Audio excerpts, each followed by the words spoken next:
ஆச்சி பாதாம் ட்ரிங்க். ஆச்சி பாதாம் ட்ரிங்க் ஒன்னு வாங்கினா ஒன்னு ஃப்ரீ. கச்சத்தீவு விவகாரத்தில் திமுகவின் நாடகத்தை மக்கள் நம்ப மாட்டார்கள் என அதிமுக முன்னாள் அமைச்சர் ஆர்.பி. உதயகுமார் தெரிவித்துள்ளார். அதிமுக முன்னாள் அமைச்சர் ஆர்.பி. உதயகுமார் வெளியிட்டுள்ள வீடியோவில் கச்சத்தீவை தாரை வார்த்த திமுக தற்போது கச்சத்தீவை மீட்டெடுக்கப் போவதாக கூறி வருவதாகவும், கச்சத்தீவு விவகாரத்தில் திமுகவின் நாடகத்தை ஒருபோது மக்கள் நம்ப மாட்டார்கள் எனவும் விமர்சித்துள்ளார். எம்புரான் திரைப்படத்தின் சர்ச்சைக்குரிய வசனங்களை நீக்க கேரள முதலமைச்சருக்கு தமிழ்நாடு முதலமைச்சர் மு.க. ஸ்டாலின் வலியுறுத்த வேண்டும் என்றும் அவர் கோரிக்கை வைத்துள்ளார். இன்றைக்கு இந்த பிரச்சனை 50 ஆண்டுகளுக்கு மேலே தமிழகத்தில் இருக்கிறது என்று சொன்னால் அதற்கு யார் காரணம்?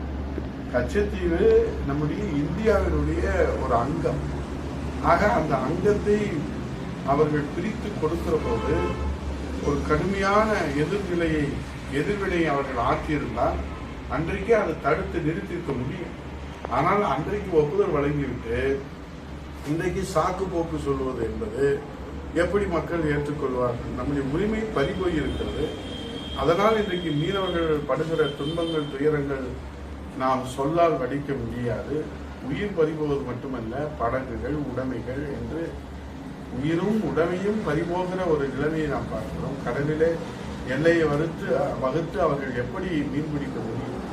அவை இந்த பிரச்சனைக்கு மூல காரணமாகவும் முழுமுழு காரணமாகவும் திமுக தான் இருக்கிறது என்பதை புரட்சித் தலைவர் இதயதேவ அம்மா அவர்கள் தெளிவாக சொல்லி, எந்த அரசு மத்தியில இருந்தாலும் இதற்கு தீர்வு காணுவதற்கு தயக்கம் காட்டுவதை உணர்ந்த புரட்சித் தலைவர் அம்மா அவர்கள் கழக பொதுச் செயலாளராக அனைத்து இந்திய அண்ணா திராவிட முன்னேற்ற கழகத்தின் சார்பிலே ஒரு உச்ச நீதிமன்றத்தில் வழக்கை தொடுத்தார்கள்.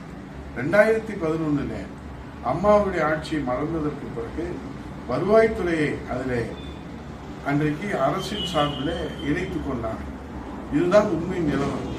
எப்படி காவேரிக்கு புரட்சித் தலைவர் இதயதேவ அம்மாவில் சட்ட போராட்டம் நடத்தி 50 ஆண்டு கால பிரச்சனைக்கு தீர்வு கண்டாரோ, எப்படி முல்லை பெரியாருக்கு புரட்சித் தலைவர் இதயதேவ அம்மாவில் சட்ட போராட்டம் நடத்தி 2014 152 அடி உயர்த்தலாம் என்று தீர்வு கண்டார்களோ, அதை போன்று கச்சத்தீவிலும் சட்ட போராட்டம் நடத்துவதற்கு புரட்சித் தலைவர் அம்மா அவர்கள் தான் அந்த வழக்கை நீதிமன்றத்திலே தொடங்கினார்கள் என்பது இந்த நாட்டு மக்கள் நன்றாக.